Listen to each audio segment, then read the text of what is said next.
جی السلام علیکم. آج ہم سدرۃ المنتہا کے ساتھ بات کریں گے اور یہ میری بہت اچھی دوست ہیں اور ان کے ساتھ بہت دفعہ گفتگو ہو چکی ہے، لیکن ابھی جو میں انٹرویو لینے لگی ہوں اس میں بالکل یہ اس طرح سے پریٹینڈ کروں گی یا فرض کروں گی کہ میں ان کو بالکل نہیں جانتی.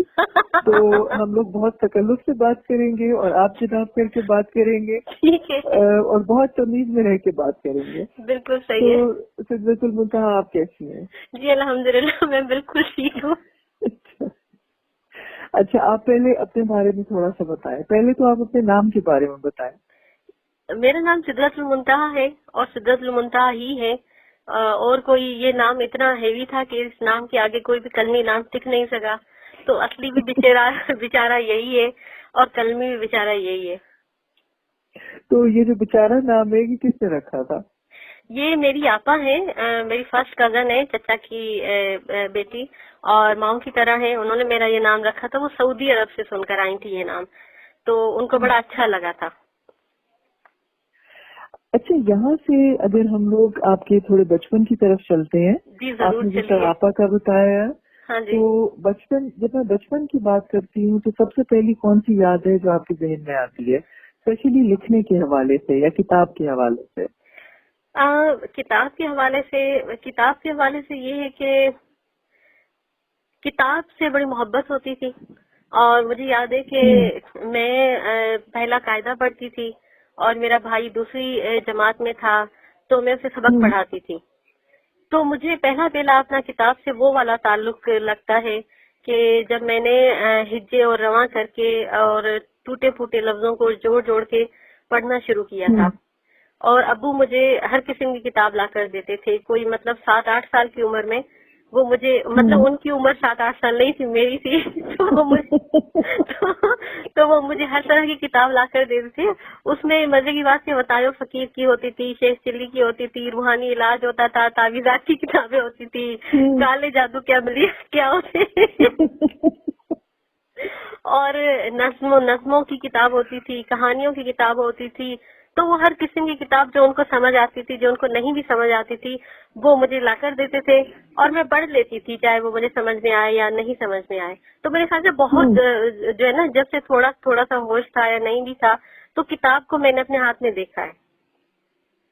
اچھا لکھنے کا خیال آپ کو کیسے آیا؟ پہلی دفعہ کیا لکھا، لکھنے کا خیال کس طرح سے آیا آپ کو؟ کیونکہ اسکولنگ نہیں ہوئی تھی تو پڑھنے کا بہت زیادہ شوق تھا بچپن میں. بھائیوں کی کتابیں پڑھنا، ان کی اسائنمنٹ خود کرنا، ان کو ڈرائنگ کر کے دینا، ان کا ہوم ورک خود کرنا اور وہ اسکیچ بنا کے دینا. وہ میرے اسکیچز پہ بڑے اسٹار ایکسیلنٹ لے کر آتے تھے. میں بڑی جلتی تھی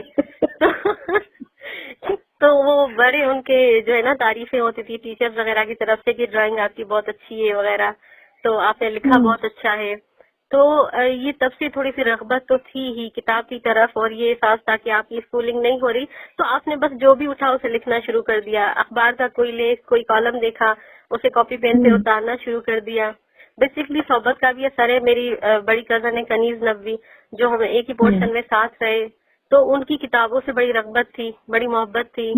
اور ان کے پاس بھٹائی سائیں کی کتابوں کا بہت بڑا اسٹاک ہوتا تھا، تو وہ کتاب پڑھتی تھی. اور چونکہ ہم ساتھ رہتے تھے تو بڑی موٹی بھی باتیں جو مجھے نہیں سمجھ میں آتی تھی وہ مجھ سے شیئر کرتی تھی اور مجھے بتایا کرتی تھی اپنی دوستوں کی کتابوں کی. ان کو اسپورٹس کے ساتھ بھی بڑا لگاؤ تھا، سیاست کے ساتھ بھی بڑا لگاؤ تھا. تو سیاست تو مجھے زہر لگتی تھی، لیکن کتاب کا جو زیادہ چسکا ہے، امی ڈائجسٹ پڑھتی تھی، آپا ڈائجسٹ پڑھتی تھی، تو کتاب گھر سے مل گئی. یہ تو میرے خیال سے کہ یہ جو موڈ ہے اور یہ جو مزاج ہے شاید گھر میں مل گیا تھا. اور لکھنے کا پوچھ رہی تھی. لکھنے کا جو خیال تھا یہ میرے خیال سے کوئی 11-12 سال کی عمر میں نے چھوٹی چھوٹی پیروڈیز لکھنا شروع کی تھی. مجھے یاد ہے میں نے اپنی ایک کزن کو لکھا تھا، مجھ کو خط لکھنے کا ذرا سا، تجھ کو یوں حوصلہ نہیں ہوتا، تیرا خط آتا نہیں مجھ تک، گویا کہ پوسٹ ہی نہیں ہوتا. تو ان دنوں نوشی گیلانی کی بھی شاید کوئی نظم بڑی مشہور ہوئی تھی یا غزل تھی، اللہ جانے، محبتیں جب شمار کرنا. تو میں نے لکھا تھا کہ طبیعتیں جب بیمار کرنا تو خود کو آدم بیزار کرنا، وہ ایک مرغا گھما پھرا کے جو اپنے اوپر نثار کرنا. تو کنیز نے میرے بڑے کان کاٹے اور کہنے لگی یہ بہت بدتمیزی ہوتی ہے کہ اتنے مشہور شاعروں کے کلام آپ چوری کر کے. اور ان کی نا وہ کٹوتی کرنا شروع کر دو تو میں نے بڑے فخر سے کہا تھا کہ میں ان کی زمین میں شاعری کر رہی ہوں. نہیں، اور یہ بڑی عمدہ شاعری ہے، واقعی بہت اچھی شاعری. یہ شروع کی تھی میرے خیال سے تب یہ 11-12 سال کی عمر تھی، جب میں نے بچوں کے چھوٹے چھوٹے رسائل میں چھوٹی چھوٹی چیزیں، چھوٹے لطیفے، تھوڑی تھوڑی سی شاعری، پیروڈیز اور چھوٹی چھوٹی کہانیاں لکھنا بھیجنا شروع کی تھی.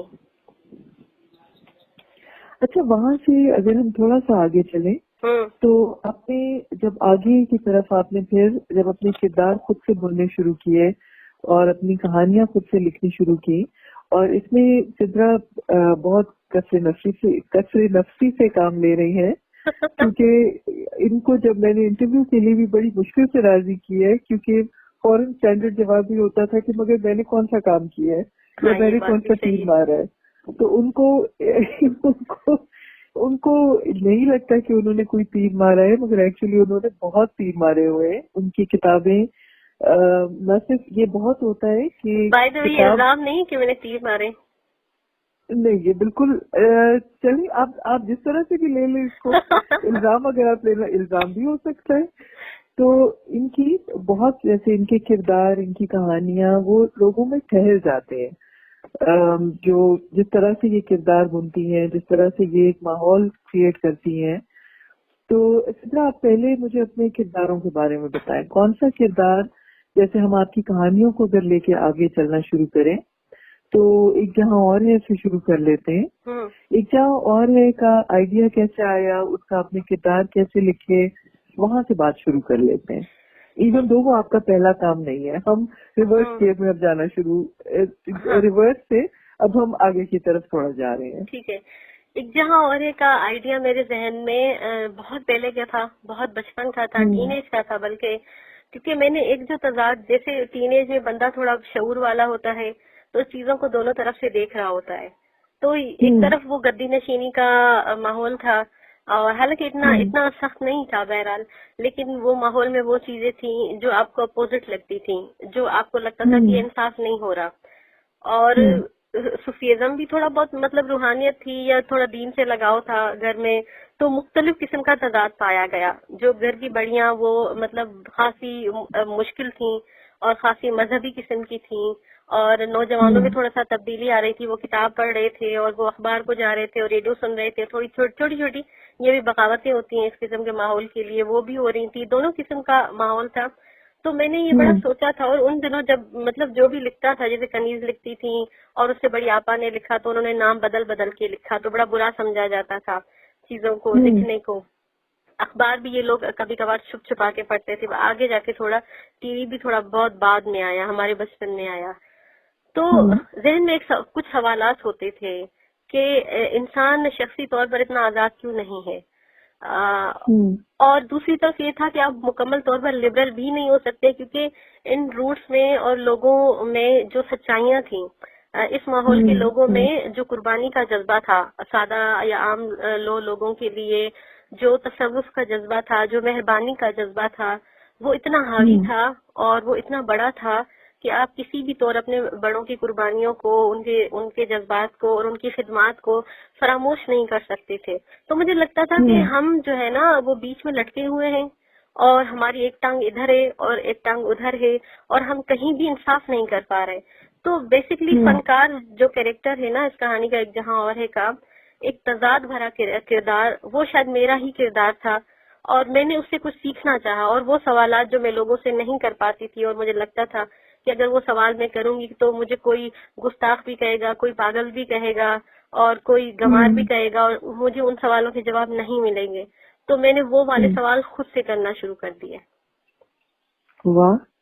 اور بنیادی سوال کیا تھا اس میں؟ جس طرح کردار بنتے وقت آپ نے کہا نا کہ جو تضاد نظر آ رہا تھا، تو اس کو ہم کس طرح سے کنیکٹ کر سکتے ہیں فنکار کے کردار کے ساتھ؟ مجھے ایک چیز سے بڑا اختلاف بھی تھا، اور مجھے اس چیز کا بڑا ادراک بھی تھا کہ جب انسان بڑی عمر کو پہنچتا ہے تب وہ اپنے پچھواڑے جاتا ہے، تب وہ بیک میں جاتا ہے، تب وہ کم بیک کرتا ہے، تب وہ اپنے فلیش بیک میں جاتا ہے.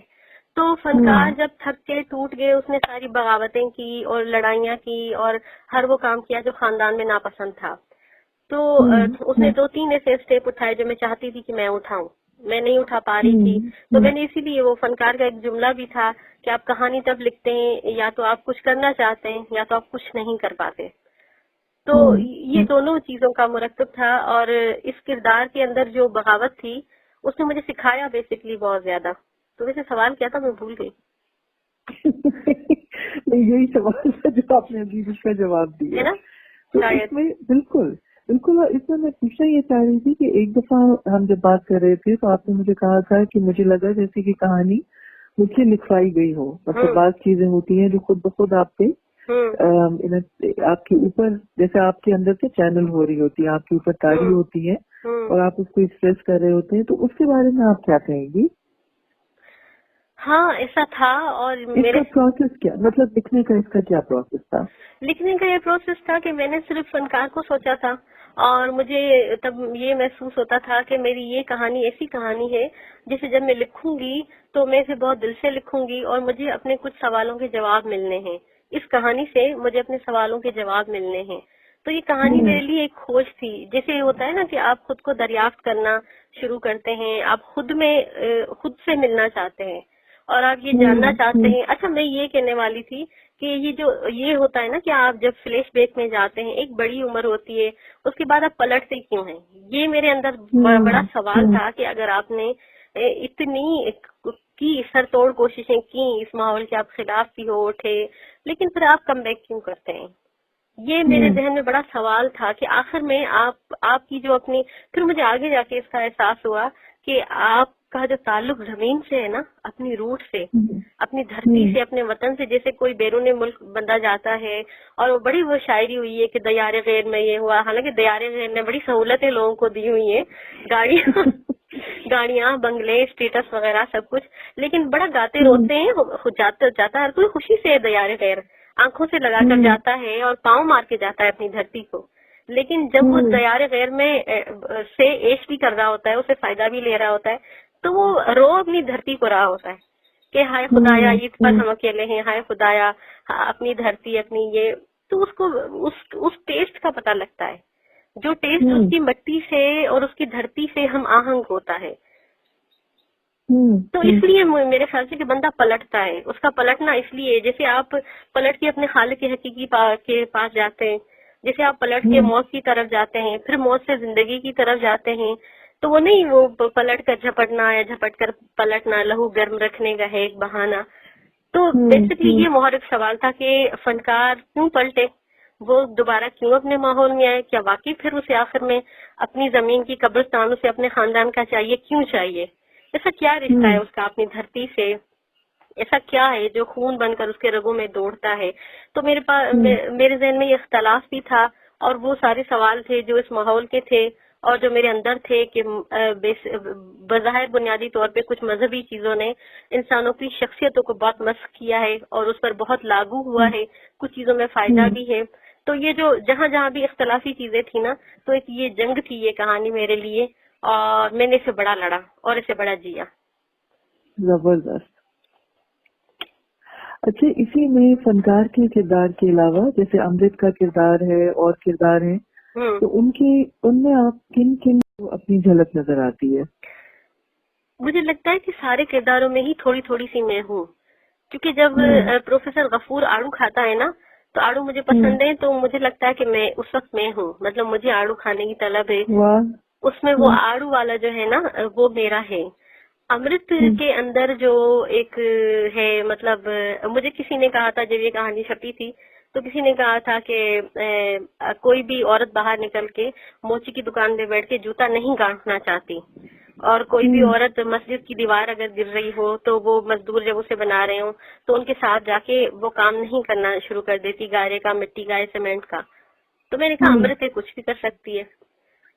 تو مجھے جو ہے نا امرت کے کردار میں نے اپنی خواہشوں کو پورا کیا ہے, اپنی ذاتی خواہشوں کو, جو میں سوچتی تھی کہ باہر دیوار گر رہی ہے, میں جا کے اس پہ اینٹیں رکھوں, یا یہاں پہ یہ کام ہو رہا ہے اس میں جا کے کروں, یا میرا دل کرتا تھا کہ میرے جوتے ٹوٹے ہوئے ہیں تو مطلب میں گانٹتی تھی اور میں گانٹوں اپنے جوتے.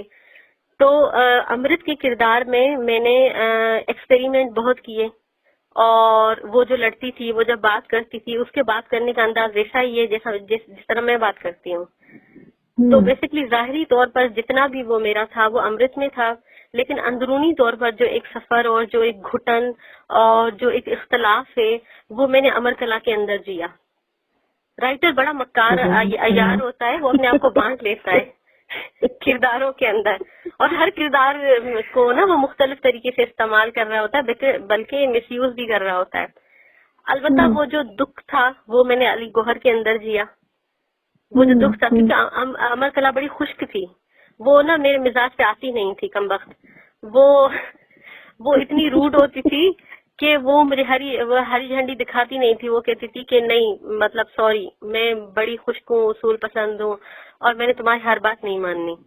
تو پھر وہ جب وہ والا پورشن ادھورا رہ جاتا تھا تب میں علی گوہر کو جاتی تھی, اور جو اپنی چھوٹی چھوٹی معصومیتیں, مجھے کسی نے کہا تھا علی گوہر ایسے روتا ہے جیسے تم روتی ہو. تو مطلب تھوڑا سا پھر علی گوہر میں جیا. حالات میں نہیں تھی, باقی کرداروں میں میں نہیں تھی, لیکن ان کے ساتھ بھی میرا تھا. ان کی مہربانی کی وہ میرے ساتھ رہے اور انہوں نے مجھے لکھنے کی اجازت دی. اچھا, جب کہانی ختم ہو جاتی ہے تو اس کے بعد ان کرداروں کے ساتھ آپ کا کیسا تعلق رہتا ہے؟ بہت اچھا رہتا ہے, بہت اچھا رہتا ہے. آپ کو ایسا لگتا ہے کہ وہ دوست جو 10 سال آپ کے ساتھ رہا, جس کے ساتھ آپ نے 10 سال زندگی گزاری, آپ بہت دفعہ پھر دوبارہ بھی اسے سوچتے ہیں, اسے چاہتے ہیں, اس کو محسوس کرتے ہیں, اور آپ کو پھر باقی کمیوں کجیوں کا بھی احساس ہوتا ہے کہ ابھی اس کردار کو اتنا لکھنا تھا. لیکن میرے خیال سے پھر لکھنے والا پورشن ختم ہو چکا ہوتا ہے, جینے والا شروع ہو چکا ہوتا ہے. تو وہ آپ کے اندر کہیں موجود ضرور ہوتے ہیں, وہ مرتے نہیں پوری طرح سے. اور وہ کس وقت ابھر کے سامنے آتے ہیں؟ پھر وہ کہیں کسی اور کہانی میں چلتے چلتے کسی ریل کے اسٹیشن کی پٹڑی کے پاس کہیں کوئی خودکشی کر رہا ہو تو آواز دے دیتے ہیں, کسی ٹانگے کی چھکڑ میں کہیں بھی وہ آپ کو مل سکتے ہیں, ملاقات وہ آپ کے ساتھ کرتے ہیں. واہ, دیکھیے اصل لکھائیوں والا آپ نے ایکسپریشن دی ہے, بہت خوبصورت تھا یہ.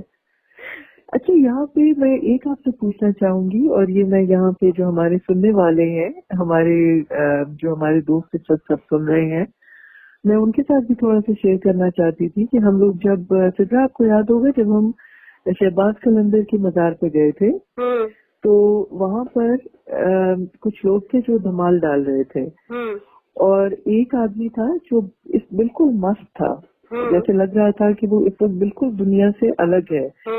اور ہم نے بات کرتے ہوئے میں نے ویسے ہی بائی دا وے کر کے آپ کو کہا کہ یہ مجھے آپ کا ایک کردار سے مجھے اس میں مماثلت نظر آ رہی ہے. اور مجھے یاد ہے کہ اس کے بعد آپ تھوڑا خاموش ہو گئی تھی, اور گاڑی میں جب ہم آئس کریم کھا رہے تھے تو اس وقت بھی آپ تھوڑا خاموش تھی, اور مجھے لگ رہا تھا کہ آپ کے ذہن میں جیسے کوئی چیز چل رہی ہوتی ہے. اور اگلے دن آپ نے 2 صفحے لکھے تھے اس کیفیت کے اوپر جو اس آدمی کے اوپر اس وقت آ رہی تھی, اور پھر آپ نے یہ کہا تھا کہ اب میں یہ دیکھوں گی کہ جس کردار کی ہم نے بات کی ہے وہ کیوں جائے گا بازار پر, اور وہ اس طرح سے دھمال کیوں ڈالے گا.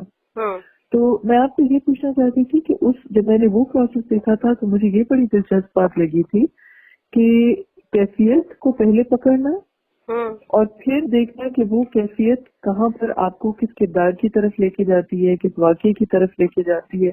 اس کے بارے میں آپ کیا کہیں گی؟ ایک جہاں اور واحد میری ایسی کہانی ہے جس کو میں نے عام کہانیوں سے بہت ہٹ کے لیا ہے. تو بیسکلی اس کا وہ والا جو ایپیسوڈ تھا اس میں میں پھنسی ہوئی تھی, اور مجھے لگتا تھا کہ اس میں کچھ ایسا پورشن رہتا ہے جو میں ابھی اسے محسوس نہیں کر پا رہی کہ میں نے اس کا آگے جا کے کیا لکھنا ہے, اس کو کیا کرنا ہے, اس کو, اور اس کا کردار چاہتا کیا ہے. تو جب وہ مشاہدے میں وہ عمل نہیں آیا تھا, وہ مزار پر جانے والا, جب تک وہ مشاہدے میں نہیں آیا تھا تب تک میں نے اس کہانی اس قصے کو ادھورا چھوڑ دیا. اور مجھے لگ رہا تھا کہ یہ کچھ اگلے دنوں میں جا کے مجھ پہ یہ کھلے گا کہ میں نے اس کا کیا کرنا ہے, یا یہ کہانی کس طرف جانی ہے, یا یہ اس میں ایسا کیا آنا چاہ رہا ہے. تب ایسا ہوتا ہے نا کہ آپ کی چھٹی حص ہے وہ آپ کو الارم کرتی ہے کہ کچھ ہے اور انتظار کرو. تو جہاں اور ایک تو کوئی بھی میں نے چیز اس کی پری پلان نہیں کی سوائے فنکار کے کیریکٹر کے, سوائے اس کے چند ایشوز کے کہ اس کے یہ ایشوز ہیں, وہ ان چیزوں سے اختلاف رکھتا ہے, وہ ان چیزوں سے لڑنا چاہتا ہے بس. اس کے علاوہ کوئی بھی چیز پلان نہیں کی. تو اس کہانی کی ایک قسط بھی میں نے پلان کر کے نہیں لکھی. مجھے خود نہیں پتا ہوتا تھا کہ اگلی قسط میں کیا ہوگا. ایڈیٹر مجھ سے پوچھتی تھی کہ کیا ہونے والا ہے. بلکہ مجھے یاد ہے جب میں نے شروع کیا تھا تو میری ایک رائٹر دوست نے کہا تھا کہ یہ کہانی جو ہے نا یہ 30 قسطوں تک جائے گی. تو میں نے کہا اللہ تمہیں سمجھے, میرے ذہن میں 7 قسطوں کی کہانی ہے اور تم کہتی ہو 30 تک جائے گی, تو یہ تو امپاسبل ہے. لیکن ہوتے ہوتے جب یہ نا 25 کراس گئی تو پھر میں نے اسے رائٹر کو کہا کہ یار میں گدھی ہوں, رائٹر تو تم ہو. تو اس کو میں نے کبھی پلان نہیں کیا. تو وہ والی جو اس میں ایسی کئی قسطیں تھی, ایک جہاں اور کے اندر ایسے کئی پورشن آئے تھے جس کو فیلنگ سے گزرنے کے بعد میں نے لکھا اور جس کو بغیر پلان کیے ہوئے لکھا. تو وہ واقعہ بھی جب ہم وہاں سے ہو کے آئے تھے تو مجھے لگ رہا تھا کہ کچھ مکمل ہو رہا ہے, یا یہ والی فیل اگر مطلب اگر ہم نہیں جاتے اور وہ کردار میں نہیں دیکھتی اور آپ اس کی طرف میری توجہ نہیں دلاتی, کیونکہ اس وقت میں کچھ اور چیزیں محسوس کر رہی تھی, لیکن اس کردار کی مستی کو میں نے محسوس نہیں کیا تھا. جب آپ نے توجہ دلائی تو میں نے اسے بڑے غور سے دیکھا, اور ایسا ہوتا ہے نا کہ وہ کردار آپ کے اندر چلا جاتا ہے. تو میں اسے مسلسل پورے سفر میں سوچتی رہی تھی. اس کے بعد آ کر جو میں نے سین لکھا تو مجھے لگا کہ یہ اسی وجہ سے رکا ہوا تھا, کیونکہ ہم نے جانا تھا اور وہ فیل مجھے وہاں سے ملنی تھی جو مجھے یہاں نہیں ملی. واہ. اور اس میں جو بہت دلچسپ مجھے چیز لگ رہی ہے وہ یہ ہے کہ کہتے ہیں کہ 2 انسانوں نے ایک ہی منظر دیکھا, اور میں 2 سیکنڈ, کیونکہ میں لکھاری نہیں ہوں, میں اس طرح سے مطلب میرے اندر وہ گہرائی نہیں ہے. نہیں, لکھاریوں کو کوئی نہیں پچھاڑ سکتا. تو اسپیشلی آپ کو تو بالکل کوئی نہیں پچھاڑ سکتا, اور لکھاریوں کے اندر ویسے بھی یہ خصوصیت ہوتی ہے کہ ان کو کوئی نہیں پچھاڑ سکتا. بالکل بھی نہیں. ان کا اندر اتنا دلچسپ اور اتنا مضبوط اور اتنا اس کے اندر گہرائی ہوتی ہے کہ آپ اس کے اندر ڈھونڈتے ہی رہتے ہیں, اور آپ رہتے ہیں. بالکل بہروپیے نہیں ہوتے, وہ بہت ساری زندگیاں اکٹھی جی رہے ہوتے ہیں, اور یہ بہت بڑا اللہ کی طرف سے ایک وہ ہوتا ہے. تو اس میں میں کہنا ہی چاہ رہی تھی کہ ہم 2 لوگوں نے وہی منظر دیکھا, 2 سیکنڈ بعد میری تو توجہ آئس کریم پہ چلی گئی, لیکن آپ کی توجہ وہ چیز آپ نے اپنے اندر اتار لی تھی, اور اپنے اندر اتار کے آپ نے وہ کیفیت اس طرح سے اتاری کہ جو بھی ان 2 پیراگراف کو پڑھنے والے تھے انہوں نے اس کیفیت کو بھی محسوس کیا. تو یہ بہت بڑی بات ہوتی ہے, اور یہ کمال اللہ ہر ایک کو نہیں دیتا. یہ بس آپ کی سچائی ہوتی ہے کرداروں کے ساتھ. کیونکہ میں آج بھی ایک میری اسکرپٹ رائٹر دوست ہیں, تو انہوں نے اپنا کوئی کہانی کا سین مجھے دکھایا تھا, تو میں نے اسے کہا کہ مطلب ایسے نہیں, ایسے کرو, اور اس کردار کو ابھی اتنا کچھ بلواؤ, اور ابھی اسے سوچنے دو کہ یہ کیا کیا سوچنا چاہتا ہے, اسے فوراً بھگتاؤ نہیں. تو اس نے کہا کہ یہ تم نے کتنے مزے کی بات کی ہے کہ اسے ابھی, اور میں نے کہا جب تک آپ سین کو جیتے نہیں ہیں نا, جب تک آپ کردار کو جیتے نہیں ہیں, جہاں جہاں بھی آپ کردار کو نظر انداز کرتے ہیں اور اسے صرف استعمال کر کے چھوڑ دیتے ہیں کاغذ کی طرح, تو وہ کردار کبھی بھی آپ سے سنسیئر نہیں ہوتا. تو جب تک آپ خود کرداروں میں بیٹھ نہ جائیں, خود کرداروں کو برتے نہ, اور خود کرداروں میں آپ نہ ہو اور کردار آپ میں نہ ہو, اور آپ کی ان کے ساتھ دوستی نہ ہو, بات چیت نہ ہو, تو تب تک اتنی مہربانیاں ہوتی نہیں ہیں. تو میرے خیال سے یہ والی دوستی تھی. اچھا, یہاں پہ ہم تھوڑا سا ٹرانزیشن کریں گے. وہ یہ ہے کہ اگر جیسے اس وقت اگر کوئی بچی یا بچہ یا لڑکا یا لڑکی اس وقت آپ کا انٹرویو سن رہے ہیں جو خود کہانی لکھنے کی کوشش کر رہے ہیں, تو اسی بات کے علاوہ اور کوئی بات ہے جو آپ ان تک پہنچانا چاہیں گی؟ میرے خیال سے پہلی تو یہ بات ہے کہ جو بھی آپ کام کریں, آپ کا پیشن وہی ہوتا ہے جسے آپ فل ٹائم دیتے ہیں. آج کل کے بچے بہت ساری چیزوں میں اٹکے ہوئے ہیں, اور انہوں نے بہت ساری چیزوں کو وہ لے لیتے ہیں. چلو ایکسپیریمنٹ کرنا اچھی بات ہے, لیکن یہ ہے کہ آپ کا پیشن وہی ہوتا ہے جس کے اندر آپ جیتے ہیں, جس سے آپ کبھی بور نہیں ہوتے, جس سے آپ کبھی تھکتے نہیں ہیں, اور اس کو آپ سرسری نہ لیں. جب آپ کو پتہ لگ جائے نا کہ آپ کا کام یہ ہے, یہ کام پتہ ہے, چھوٹے چھوٹے ایسے کئی کام ہوتے ہیں جو ہم خود کرتے ہیں پریکٹیکلی, لیکن ایک کام اللہ لیتا ہے آپ سے, وہ کسی فن کا اور ڈاکٹر سے ڈاکٹری کا کام لیا جاتا ہے، کمہار سے اس کے برتن بنانے کا کام لیا جاتا ہے. وہ اتنی عالیشان کوئی گگی، کوئی مٹکا، کوئی گھڑا گھڑتا ہے جو اس سے پہلے کسی نے گھڑا نہیں ہوتا. تو وہ پانی کو یا پانی کے بہاؤ کو بہت سپورٹ کرتا ہے. کسی ڈاکٹر نے کوئی ایسا کسی نئی بیماری کی دوائی کرنی ہوتی ہے یا کوئی ایسا علاج تجویز کرنا ہوتا ہے، اس سے پہلے کسی اور ڈاکٹر نے کیا نہیں ہوتا. تو جب بھی جیسے ہم کوئی بھی تھیسس کرتے ہیں تو ہم تھیسس اس بیس پہ کرتے ہیں کہ ہم اس چیز میں سے کوئی نئی چیز دریافت کریں. تو آپ جس بھی پروفیشن کو جاتے ہیں، آپ جس بھی کام کو جاتے ہیں، اللہ آپ سے کام لینا چاہتا ہے. اس لیے آپ پلیز اسے سرسری نہ لیں. آپ اسے فوراً یہ نہ بنائیں کہ آپ نے ایک سیڑھی بنا لی ہے اور ٹک ٹک ٹک ٹک ٹک کر کے آپ اس پہ چلتے ہوئے جا رہے ہیں. آہستہ آہستہ، زینہ بزینہ اسے محسوس کریں. اس کا سفر تھکا رہا ہے، سیڑھیوں کی اونچائی کیسی ہے، سیڑھیوں کی اترن کیسی ہے، اس کی بناوٹ کیسی ہے، اس پہ کیا بوڑھا بھی چل سکتا ہے، کیا جوان بھی چل سکتا ہے، کیا بچہ بھی چل سکتا ہے، اترتے ہوئے اس کی اترن کیسی ہے، کیا ایک بوڑھے کو چکر تو نہیں آئے گا. تو جب تک آپ کسی چیز کو بہت زیادہ محبت، وقت، احساس نہیں دیتے تب تک وہ آپ پر مہربان نہیں ہوتی. پہلے آپ اس پر مہربانیاں کریں، پھر وہ آپ پر مہربانیاں کرے گی. تو جس بھی پروفیشن کو جائیں، چاہے وہ لکھنے کا ہو، چاہے وہ جس بھی چیز کا ہو، پلیز اسے سمجھیں، اسے وقت دیں اور اسے سرسری نہ بھگتائیں، اس کے ساتھ تماشا نہ کریں. پھر وہ چیز کبھی بھی آپ کو معاف نہیں کرے گی. جو ایک سرسری شہرت ہے یا ایک سرسری نام ہے، فوراً سے سوشل میڈیا پہ 4 کہانیاں پھینک دی اور اپنی وال پہ جا کے آتھر لکھ دیا. اتنے سارے آتھر، اور اتنے سارے آتھر میں کوئی ایک بھی اچھا آتھر نہیں ہے.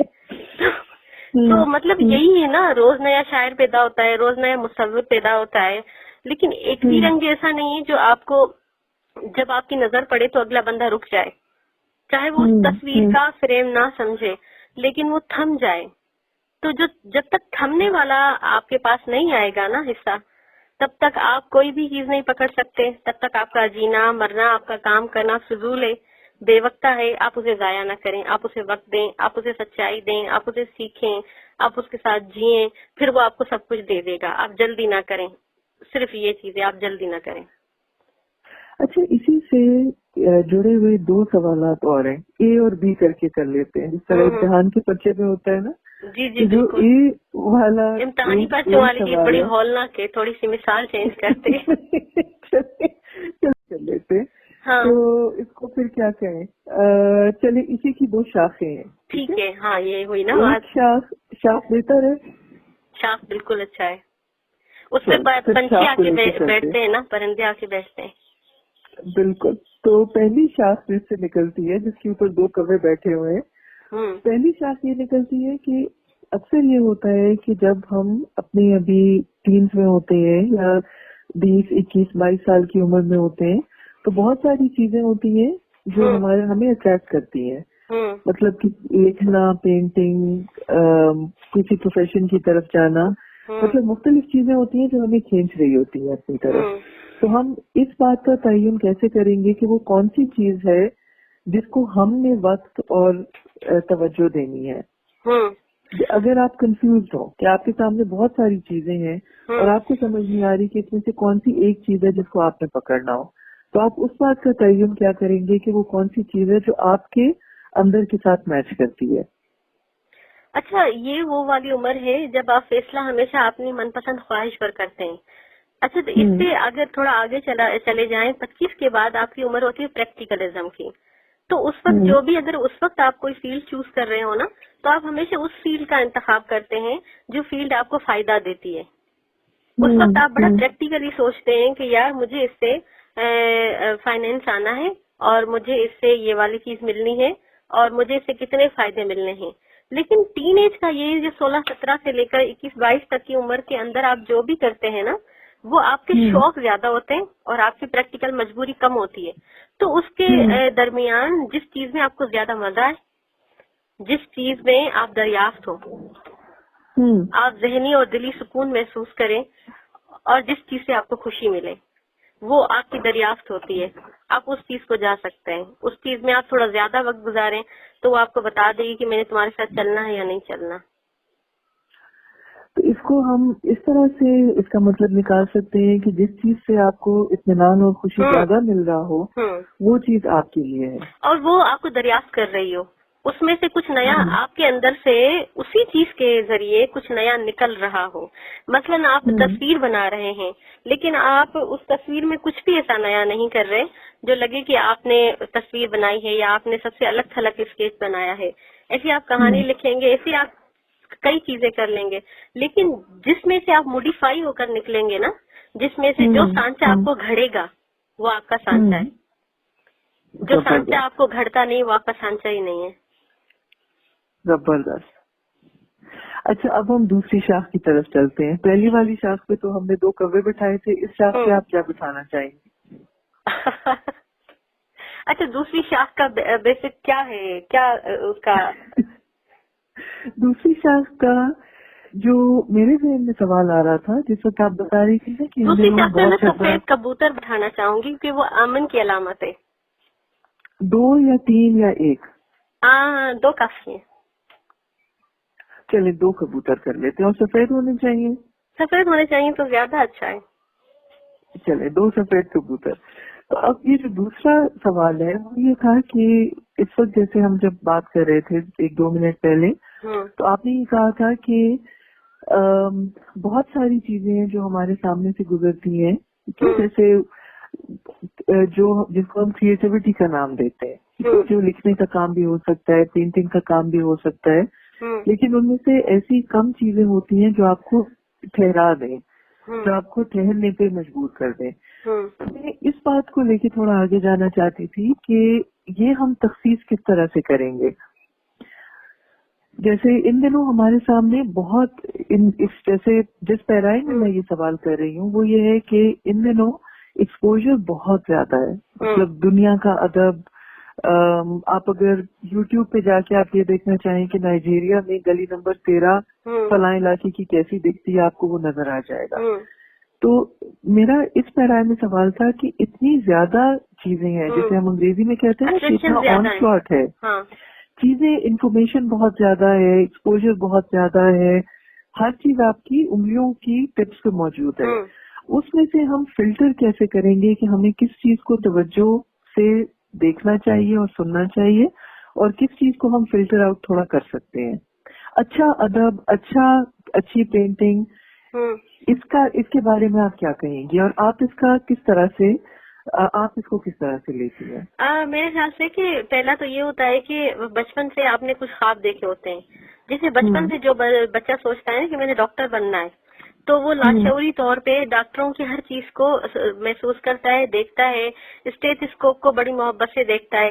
اس کی بڑی خواہش ہوتی ہے کہ میں گلے میں اسٹیتھوسکوپ لٹکا کے پھروں میں.